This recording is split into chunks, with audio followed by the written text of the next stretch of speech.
In today's problem of the day, we want to figure out if 2 plus the square root of the quantity x minus 3 is equal to 5, then x is equal to what value? Pause the video and try solving this first before moving forward.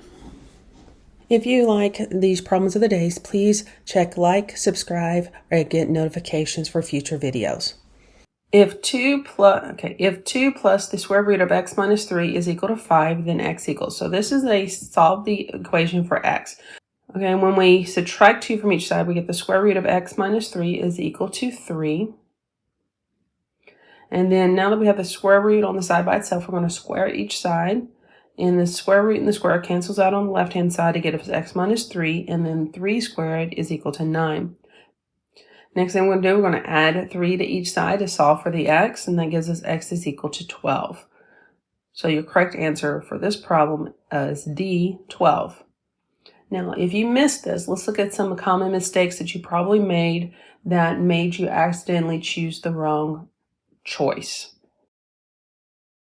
If you picked B as your answer, probably the error that you made when you were solving this is when you subtracted the 2 from each side and you squared each side, you forgot to square the right hand side and you just got rid of the radical and you brought the 3 down instead of taking the 3 squared to get 9.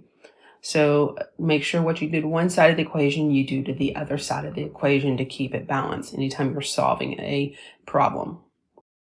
Now let's look about people that picked choice E.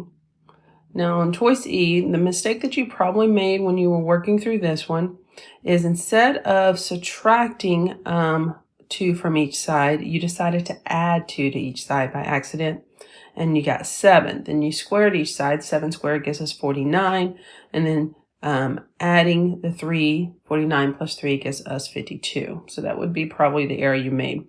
So make sure you're doing the opposite operation when you cross over the equal sign. So to move that 2 to the other side of the problem, we had to do the opposite operation by subtracting 2, not adding 2. If you're one of the ones that chose choice C, the error that you probably made as you're working through this is when you you added the 7 to each side instead of subtracting it. And then you forgot to square each side of the problem, and you just brought the 7 down instead of getting 49, and then added the 3 to each side. So you made 2 major errors in that problem, is that you added when you should have subtracted, and you forgot to square both sides to keep the equation balanced.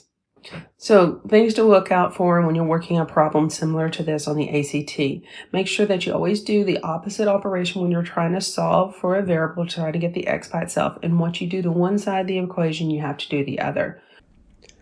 Until next time, stay sharp, stay focused, and ace the ACT math.